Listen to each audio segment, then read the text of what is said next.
E a gente volta a falar sobre a situação complicadíssima, preocupante na cidade mineira de Barão de Cocais, onde um paredão de uma mina está para cair a qualquer momento e pode provocar, assim, o rompimento de mais uma barragem. Imagine, o clima é de muita apreensão na região, como a gente mostrou aqui no comecinho do Edição das 10. O alerta para o risco de queda dessa parede na mina de Gongo Soco foi emitido no documento da própria Vale, que é a empresa responsável por mais essa barragem. A previsão da Defesa Civil é que, em caso de rompimento, a lama de rejeitos leve cerca de 1 hora para chegar até a área urbana.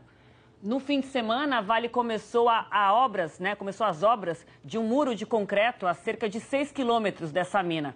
Esse muro serviria de barreira para a lama em caso de rompimento. A Vale informou que vem monitorando esta mina 24 horas por dia. É o que a gente espera que de fato esteja acontecendo, Raquel. Pois é, e para explicar melhor a situação em Barão de Cocais, a gente recebe aqui no nosso estúdio Gerardo Portela, ele é especialista em gerenciamento de risco. Mais uma vez, obrigada, Gerardo, por estar aqui com a gente. Eu queria que a gente começasse explicando para o nosso assinante melhor a dinâmica dessa mina, como é que essa barragem corre risco de romper, o que significa aquela parede de trás, enfim, como é que funciona ali na prática? Aquela parede de trás, que tecnicamente se chama de talude, já há comprovações com os dados já divulgados pela própria companhia, de que ela está em processo de rompimento. E quando ela se romper, vai haver um deslocamento para o interior da cava, nós vamos ter ali um acúmulo de material, e esse rompimento, ele pode causar, sim, um efeito de vibração. Esse efeito de vibração, ele vai atingir também a barragem superior, e pode deflagrar um processo chamado liquefação, porque a vibração, se existe uma quantidade de água muito grande acumulada aí nesse talude, então a vibração vai ser o gatilho para que haja um segundo rompimento, né? Então, se a coisa ficar ali controlada no primeiro talude, na cava, tudo bem, nós não vamos ter aí um impacto para a comunidade próxima. No entanto, se a vibração desse primeiro rompimento chegar a ponto de deflagrar o processo de liquefação na barragem superior, aí sim a gente vai ter uma grande emergência com impacto ambiental e com riscos para as pessoas nas proximidades. Agora, Gerardo, a construção dessa barreira que foi feita pela Vale para tentar, essa barreira de concreto, para tentar conter a lama, ela não é 100% eficaz. Se fosse, não haveria essa preocupação de fazer um simulado de evacuação dos moradores, né? É uma medida que pode ajudar, mas não dá para ter certeza de que ela sozinha consegue conter esses rejeitos, é isso?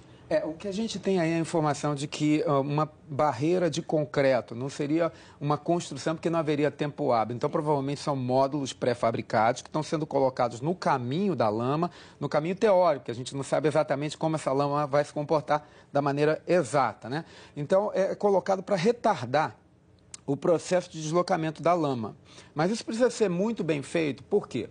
Porque se não tiver uma ancoragem mínima, esses blocos de concreto, esses elementos, eles podem se tornar como se fossem rochas e também se deslocar. Então, isso tem que ser muito bem feito e tem que tomar cuidado também para não atrapalhar o deslocamento das pessoas. Ou seja, a ideia é, entre a cidade e o local onde vai começar a lama a fluir, ter uma barreira para retardar o processo de chegada na comunidade. Então, a ideia é que fique lá naquela posição. Mas essas são informações que estão sendo passadas, que a gente não sabe aí o projeto exatamente como foi feito.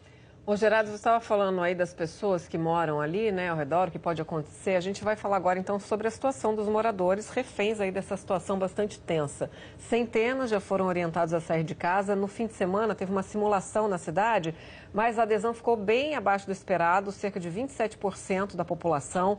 Muitos moradores alegam que já conhecem as rotas de fuga. E a gente se pergunta se essas pessoas já não deveriam estar longe dali, Gerardo, porque tudo é expectativa, um planejamento, mas não tem como a gente ter certeza do volume, a velocidade que esses rejeitos podem ganhar ao longo daquela extensão, né?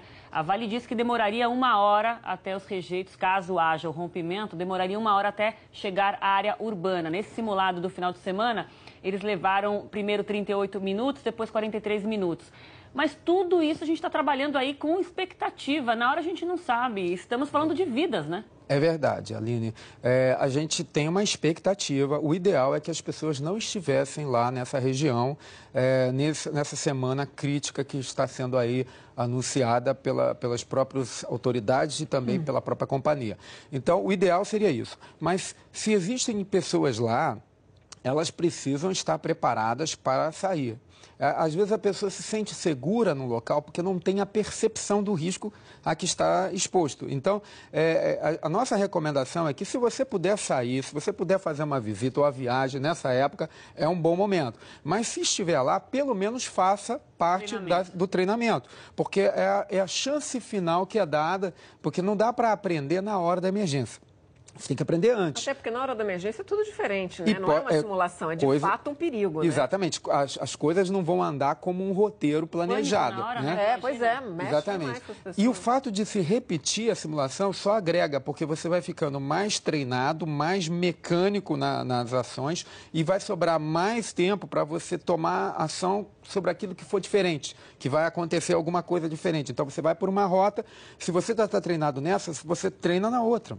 Porque aí você vai ter duas opções para poder sair. Então, e conhecer a rota, o conhecimento é o que mais salva as pessoas na hora da emergência. Então, quem tem mais conhecimento tem mais chance. Quem sabe onde está a saída, quem sabe onde está a porta, quem sabe qual é a rota, quem sabe o que fazer, ele tem mais chance de sobreviver. A nossa repórter lá, Fabiana Almeida, falou com a gente mais cedo sobre algumas medidas que foram tomadas. Uma delas foi pintar as calçadas de cor de laranja, onde seria o caminho, né, da lama. Assim, eu queria que você falasse sobre esses instrumentos que são usados para orientar a população e se na hora do pânico, de fato, a pessoa lembra daquilo, né? Eu vou olhar na calçada. Quer dizer, tem que ter vários fatores ali para ajudar, de fato, a pessoa a conseguir escapar. Porque um ou outro, às vezes, no desespero ali, ela não se lembra, né? Dia ou noite, né? Pensei, se for de noite, por exemplo, quem vai conseguir enxergar com laranja na calçada? Pode até confundir, mas o fato é que você trabalha, mesmo que não vá um percentual muito grande, né, da população, pelo menos alguns têm a chance de saber para poder orientar os outros, né?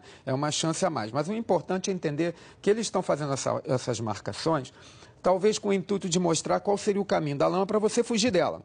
Mas o mais importante é sinalizar a rota de fuga propriamente dita, para onde as pessoas têm que ir. Porque eu sei que a lama está aqui, mas é muito traiçoeiro. Você pode fazer um caminho e retornar para a própria lama, se não tiver uma orientação externa e também uma demarcação de rota de fuga.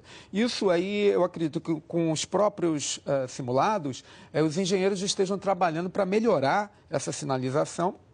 E na hora, eu acredito também que haja um monitoramento. Você pode usar aeronaves, uma série de recursos para tentar conduzir aquela operação de escape e abandono da melhor forma possível. Raquel, Gerardo, é toda uma região ali traumatizada, né? Essa região de Minas Gerais, a gente teve Mariana, a gente teve Brumadinho agora em janeiro deste ano.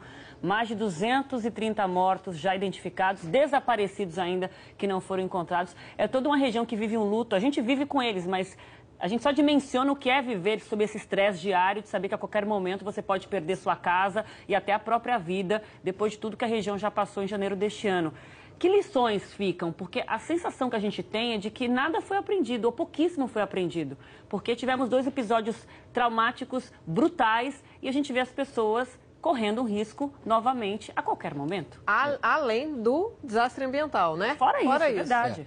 Raquel, Aline, os acidentes trazem tristezas, perdas enormes. A única coisa que a gente ganha com o acidente é o aprendizado. Se a gente não aprende a lição, a gente não ganha nada, só prejuízo. Então, a gente teve aí 2 grandes acidentes e eu creio que a gente deva realmente se reorganizar nesse sentido de entender a importância da prevenção. Então, simulados como esse deveriam acontecer em dias que a gente chama de festivos. Normalmente, quem mora em unidades, próximo a unidades industriais, sabe que uma vez por ano vai ter lá um dia que vai ter distribuição de camiseta, um pequeno show, etc. e tal, e fazer isso mecanicamente ao longo dos tempos. Agora, quando você tem 2 acidentes como esses e uma anunciação de um perigo de um novo acidente, o simulado se torna muito dramático para o cidadão comum. Mas o que nós podemos recomendar é que faça, supere isso, entenda a situação, porque é para a sua própria segurança. É claro que não é um momento ideal. O ideal é que isso já tivesse sido feito várias vezes, pelo menos uma vez por ano. Então, mas já que não foi feito, aquele aprendizado é importante para salvar vidas. Que a empresa também tenha esse aprendizado, né, de fazer uma medida antes que a tragédia aconteça, né? Fazer uma prevenção ali. Gerardo Portela, mais uma vez, obrigado. Gerardo, eu que agradeço, especialista Raquel, Aline. em gerenciamento de risco, que está sempre aqui com a gente. Até uma próxima. Obrigado.